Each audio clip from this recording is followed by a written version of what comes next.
The text from my brother came through while I was in a meeting with the Department of Defense procurement team. I glanced at my phone, saw Derek's name and almost ignored it. But something made me open the message. Sold your stupid stocks for quick cash. Those worthless papers were cluttering my office. Got $3,500 for them. You're welcome.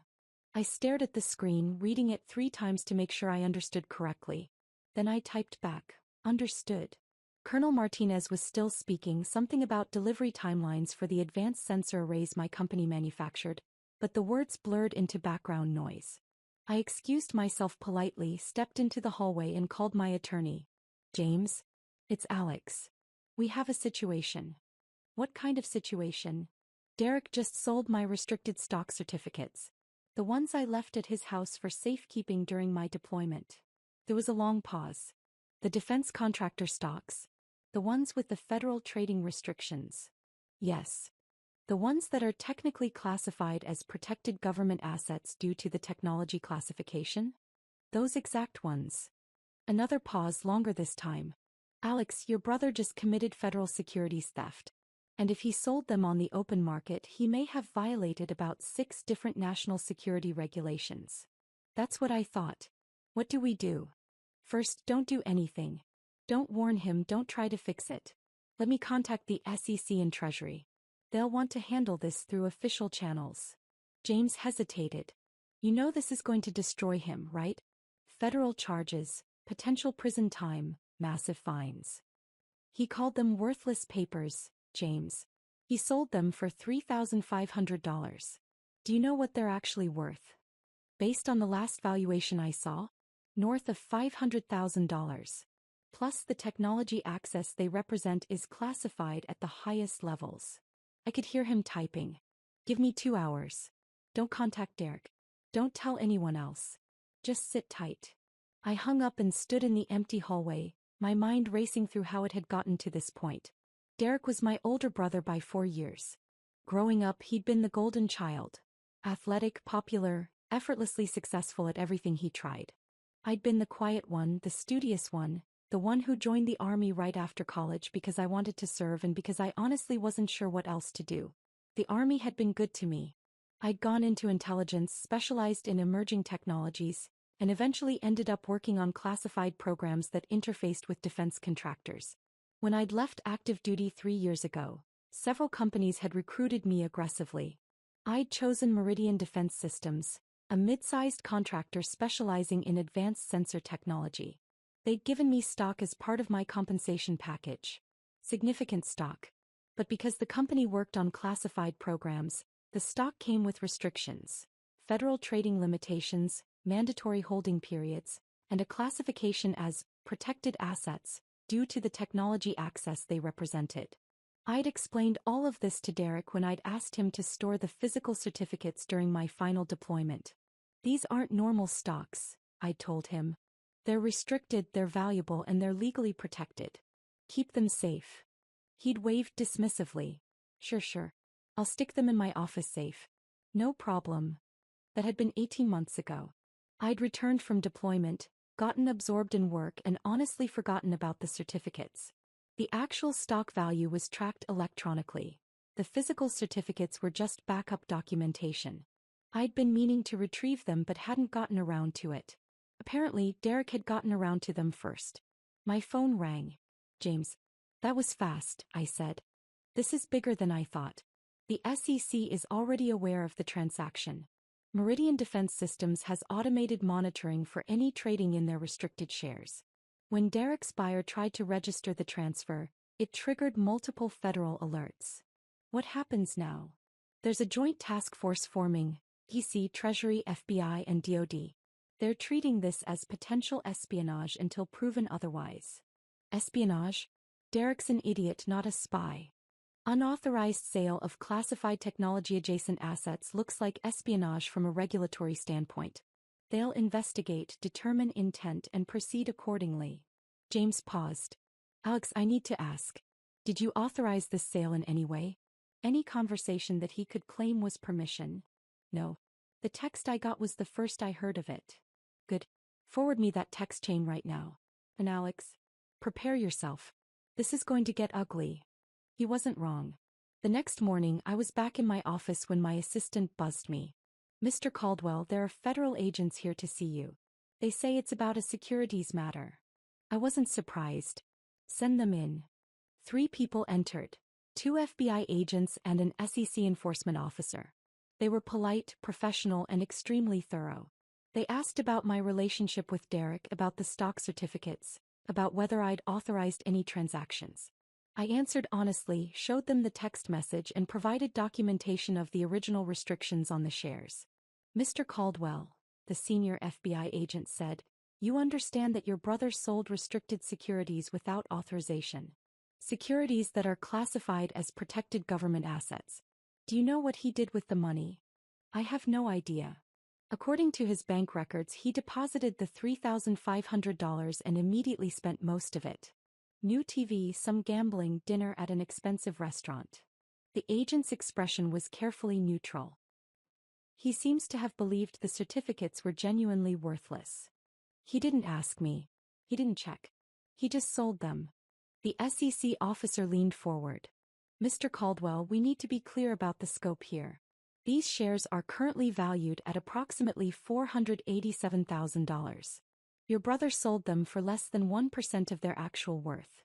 The buyer, who appears to be a legitimate but uninformed collector of old stock certificates, had no idea what he was purchasing. We've already frozen the transaction and seized the certificates. What happens to Derek? That depends on several factors. Intent, cooperation, whether there are any national security implications." She paused. "But minimally, he's looking at federal charges for unauthorized securities trading, theft of protected assets, and potentially violation of national security regulations." After they left, I sat at my desk for a long time. My phone showed 17 missed calls from Derek. I didn't return them. That evening my mother called. "Alex, what did you do to your brother?" "Hello, Mom." "The FBI came to his house. They took his computer, his files, everything. He says it's about some stocks you left with him. Why didn't you warn him they were important?" "I did warn him. I told him they were restricted, valuable, and legally protected. He chose to ignore that and sell them anyway. He needed the money. His business has been struggling and he thought they were just old papers. You can't let them prosecute him over a misunderstanding." "It's not a misunderstanding, Mom. It's theft. He took something that didn't belong to him and sold it without permission. He's your brother. You could stop this if you wanted to." "No, actually I can't. This is a federal matter now. It's out of my hands." "You're going to let them put your own brother in prison?" "He put himself in prison the moment he decided my property was his to dispose of." Kept my voice level. "Mom, I told him those certificates were important. I specifically explained the restrictions. He chose not to listen.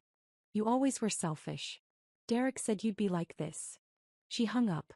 I ordered dinner, tried to work, and failed to concentrate on anything productive. The next few weeks were a blur of interviews, depositions, and legal proceedings. The Joint Task Force investigation moved quickly. They determined that Derek had acted alone, that there was no espionage or foreign involvement, but that didn't reduce the severity of the charges. The media got hold of the story. Defense contractor employee's brother arrested for theft of classified adjacent assets. It made national news. My company's PR team went into overdrive, emphasizing my cooperation with authorities and the robust security measures that had detected the unauthorized transaction. Derek was formally charged with federal securities theft, unauthorized trading of restricted assets, and violation of Defense Department regulations regarding protected materials. His bail was set at $100,000, which my parents paid. I received increasingly hostile messages from family members.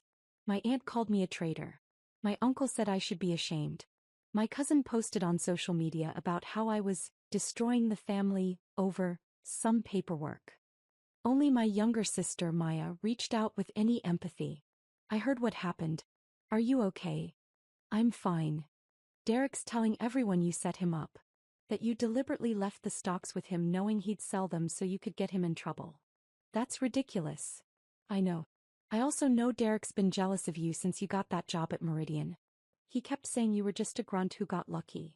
She paused. "For what it's worth, I think he did this to himself. And I'm sorry the family is being awful to you." Thanks, Maya. Mom's organizing a family intervention. She wants you to drop the charges. I can't drop federal charges. That's not how this works. I tried to explain that. She doesn't want to hear it. The family intervention happened anyway. My parents' house, the entire extended family assembled in the living room. Derek sat in the center like a martyr, his expression a calculated mixture of wounded innocence and righteous indignation. I arrived late deliberately and stood near the door. My father started. Alex, thank you for coming. We're here because this family needs to heal. Derek made a mistake. Derek committed multiple federal crimes, I interrupted. A mistake, my father continued firmly, that can be forgiven if you're willing to be reasonable. You can talk to the prosecutors, explain that it was a misunderstanding, ask them to drop the charges. I've already explained this to Mom. I can't drop federal charges. The government is prosecuting based on the law, not my personal feelings. Derek spoke up, his voice dripping with false hurt. You could at least try. Tell them I didn't mean any harm. Tell them it was just old papers I didn't think mattered. You didn't think they mattered because you didn't bother to listen when I explained what they were. You never explained. You just handed me some old certificates and said to keep them safe. You didn't say they were worth $500,000. I pulled out my phone and played a recording. My own voice from 18 months ago. Derek, these stock certificates are restricted securities. They're worth a lot of money, but more importantly, they're classified as protected government assets because of the technology involved. You can't sell them, trade them, or do anything with them. I need you to keep them completely secure. Derek's voice responded, Yeah, I got it. They're important. I'll put them in my safe. I stopped the playback. I recorded that conversation because I was deploying to a sensitive location and wanted documentation of where I'd left important assets. You acknowledged that they were important. You agreed to keep them secure. You chose to ignore that 18 months later. The room was silent. My mother recovered first. You recorded your own brother? What kind of person does that? Someone who was about to spend 6 months in a combat zone and wanted to make sure his assets were properly documented. It's called being responsible. It's called being paranoid and untrusting. Given current circumstances, it was apparently justified. Derek's facade cracked slightly. This is typical Alex. Always so superior, always so by the book. You couldn't just let it go? You had to make it federal case. You made it a federal case when you sold protected government assets. I didn't have a choice. You had a choice. You could have handled this privately. Paid me back the $3,500, taken your precious stocks and moved on. But no, you had to bring in the FBI, the SEC, the whole federal government. Do you know what this is doing to me? To my reputation? To my business? Do you know what you did? You stole $500,000 worth of legally protected assets. You sold technology-adjacent securities that are classified by the Department of Defense. You potentially exposed sensitive information to unauthorized parties. My voice rose despite my efforts to stay calm. You did all of that for $3,500, which you immediately spent on a TV and gambling. And you have the audacity to act like you're the victim here. I'm your brother. And that should have meant something to you before you stole from me. My father stepped between us. Boys, please. This isn't helping. There's nothing to help, Dad. Derek committed crimes. He's being prosecuted. The family can accept that or not, but it doesn't change the facts. My uncle, who'd been quiet until now, spoke up. Alex, think about Derek's kids. Your nephews. Do you want them growing up with a father in prison? I want them growing up knowing that actions have consequences.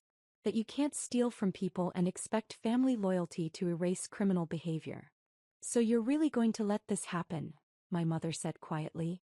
You're going to stand by while they send your brother to prison. I'm going to cooperate with federal authorities who are prosecuting someone for breaking federal law. The fact that he's my brother doesn't change that he committed the crimes. I headed for the door. I'm done with this conversation. Derek's voice followed me. You'll regret this. When I'm locked up and the family falls apart and everyone knows what you did, you'll regret it.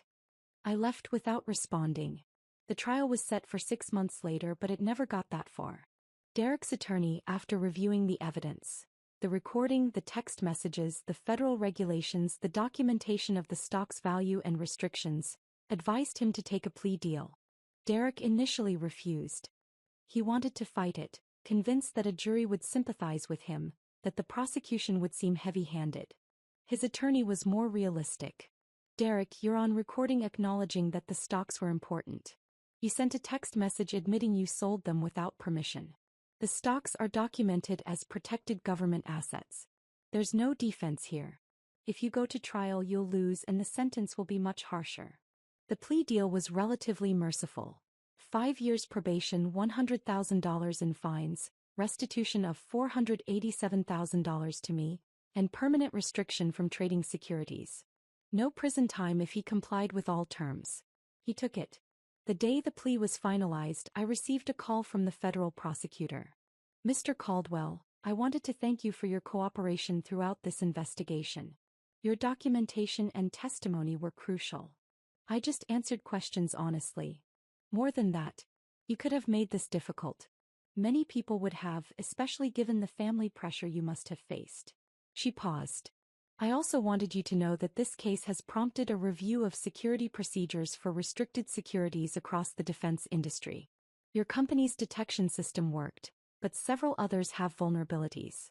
You may have prevented future incidents. I'm glad something positive came from this. One more thing. Your brother's restitution payments are structured over time. If he defaults, the court can impose additional penalties. I wanted to make sure you understood that you'll need to monitor compliance. I understand. After I hung up, I sat in my office looking at the framed photo on my desk. My army unit taken in Afghanistan 3 years ago. We'd been supporting classified operations, working with technology that most people would never know existed. The work had mattered. The security had mattered. Derek had never understood that. He'd seen old papers, not protected assets. He'd seen his chance for quick cash, not federal crimes. He'd seen his little brother's property as his to dispose of, not as something that required respect and permission. That evening, Maya came to my apartment with takeout. "How are you holding up?" she asked. "Honestly, I'm not sure. The family's still furious with you. Mom's barely speaking to anyone who doesn't agree that you're a monster. Derek's posting on social media about betrayal and persecution. I know. I've seen it. For what it's worth, I looked up those stocks. I wanted to understand what he actually did." She set down her fork. "Alex, he sold $500,000 worth of protected government assets for $3,500. And then he spent that money on a TV and a casino trip. He didn't even have a good reason. He wasn't desperate, he wasn't trying to save his house or pay medical bills. He just wanted quick cash for luxuries." "I know. And the family expects you to just forgive that? To ask federal prosecutors to ignore multiple felonies because family is family?" She shook her head. "That's not how the world works. Try telling Mom that." She doesn't want to hear it. None of them do. They want to believe Derek made an innocent mistake and you're overreacting. Maya looked at me seriously. "But I read the recordings transcript. I saw the text messages. He knew those stocks were important. He just didn't care. That's the part that bothers me most. Not that he didn't understand the legal implications. I can almost forgive ignorance. But he didn't even ask. He just took my property and sold it because it was convenient for him. Because he's always seen you as less than him. The younger brother who got lucky. He didn't think your property deserved respect because he doesn't think you deserve respect." I hadn't articulated it quite that way, but she was right. Over the following months, Derek made his restitution payments, grudgingly according to the court reports. He complained on social media about the unjust system that was bankrupting him. He gave interviews to local news stations about how federal prosecution of family matters had gotten out of control. He never once apologized to me. The family remained divided. My parents slowly began speaking to me again, though our relationship was strained. Some cousins and aunts and uncles cut me off entirely. Others reached out privately to say they understood, even if they couldn't say so publicly. Maya remained my staunchest defender. When my mother tried to guilt-trip her into cutting me off, Maya responded, "Mom, Alex didn't commit federal crimes. Derek did. If you can't see that, that's your problem, not mine." Work provided a welcome distraction. The incident had actually raised my profile in the defense contracting community. Not for the family drama, but for the security awareness it had demonstrated. I was invited to speak at industry conferences about protecting classified adjacent assets. My company promoted me to Director of Security Compliance. The stocks themselves, recovered from the confused buyer who'd purchased them, were returned to me. I immediately transferred them to electronic registration and put the physical certificates in a bank safety deposit box. I didn't trust anyone with them again. 18 months after the plea deal, I received an unexpected call from Derek. "Alex, it's me. I know. I need to talk to you. In person. Can we meet?" "Why?" "Please. Coffee. 30 minutes. I'll come to you." Against my better judgment, I agreed. We met at a cafe near my office. Derek looked older than I remembered, worn down in a way that hadn't been visible before. He sat across from me, ordered coffee he didn't drink, and stared at the table for a long moment. "I owe you an apology," he finally said. "Okay. Not because my lawyer says I should or because it might help with the family. Because I actually genuinely screwed up." He looked up and his eyes were red. "I've spent the last 18 months paying back that money, dealing with probation, watching my business fall apart. And the whole time I kept telling myself I was the victim. That you overreacted, that the system was unjust, that it was all blown out of proportion. And now I've had time to actually think. To stop making excuses and look at what I really did." He pulled out his phone, showed me a screenshot of an article about restricted securities regulations. I educated myself, finally, about what those stocks actually were, what the restrictions meant, what the legal implications were. "And Alex, I'm horrified by what I did." I said nothing, just waited. "You told me they were protected assets. You recorded yourself telling me because you were deploying and needed documentation. And I just dismissed it. Didn't care. Saw some old papers in my office and decided they were worth more to me as cash than as your property." He shook his head. "That's theft. Not a mistake, not a misunderstanding. I stole from you." "Yes. And not just theft. I sold government-protected securities without authorization. I potentially exposed classified technology information. I violated federal regulations that exist for actual national security reasons." His voice cracked. "I could have created a genuine security breach. All for $3,500 that I spent on stupid, meaningless crap. Yes. I don't expect you to forgive me. I don't expect us to be brothers again, not like we were. I needed you to know that I finally understand. What I did was inexcusable. The prosecution wasn't unjust. The consequences weren't disproportionate. I deserved everything that happened and probably more." I took a sip of my coffee, buying time to think. Why now? Why tell me this now? Because I'm tired of lying to myself. Because my kids asked me last week why Uncle Alex never comes around anymore, and I couldn't keep telling them you were the bad guy. Because I'm about to finish probation, and I wanted to do it having at least been honest about what I did wrong. He met my eyes. And because you deserved better than what I gave you. Better than a brother who stole from you and then blamed you for the consequences. We sat in silence for a while. The cafe buzzed around us, oblivious to the weight of the conversation. "I don't know if I can forgive you," I finally said. "Not yet. Maybe not ever. I understand. But I appreciate the apology. The real one, not the performance you put on for the family. It won't fix anything. No. But it's something." I stood. "Derek, I hope you figure out how to be better. For your kids, if nothing else. But I need you to understand that we're not going to be close again. Too much trust was broken." "I know." He stood too. "For what it's worth, I am proud of what you've accomplished. The career, the work you do. I should have said that before I stole from you." "Yeah. You should have." I left him there and walked back to my office, feeling something loosen in my chest. Not forgiveness exactly. But maybe the beginning of acceptance that what had happened couldn't be undone, only moved past. 3 years after the incident, I received a letter from Derek. He'd finished his probation, paid the last of his restitution, and rebuilt a smaller, more honest version of his business. The letter didn't ask for anything. It just updated me on his life and ended with, "I think about what I did every day. I'm trying to be better. I'm trying to teach my kids to be better. Thank you for holding me accountable when no one else would." I filed the letter away and returned to work. The stocks Derek had tried to sell for $3,500 had grown in value. Meridian Defense Systems had won several major contracts, and my restricted shares were now worth over $800,000.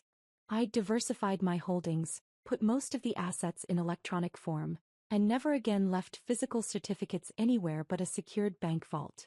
The family slowly healed in a fashion. My parents eventually acknowledged that Derek had been wrong, though they never quite forgave me for not handling it privately. Some extended family members reconnected. Others remained distant. Maya remained my closest family ally. She'd seen through Derek's manipulation from the start and had never wavered in her support. At a family gathering 5 years after the incident, Derek approached me cautiously. "Alex, thank you for coming. Maya invited me. I'm here for her." "I know. But still." He hesitated. "My oldest son is thinking about joining the military. He asked me about your service. I told him you were someone worth looking up to. I hope that's okay." I looked at my brother. Genuinely looked at him, and saw someone who'd learned a hard lesson and was trying, however imperfectly, to be better. "It's okay," I said. "If he has questions about service, he can call me." "Thank you." We weren't close. We'd probably never be close again. But we'd reached a kind of peace, built on honesty about what had happened and acceptance of the consequences. The stocks that Derek had called worthless papers had taught multiple lessons. About security, about respect, about the consequences of theft, and about the complicated nature of family loyalty. They'd also taught me that sometimes the hardest thing you can do for someone you love is to refuse to protect them from the results of their own actions. Derek had committed federal crimes. He'd been prosecuted, convicted, and sentenced. The family had been furious with me for cooperating with authorities rather than circling the wagons. But I'd done the right thing. Not the easy thing, not the comfortable thing, but the right thing. And in the end, that was what mattered.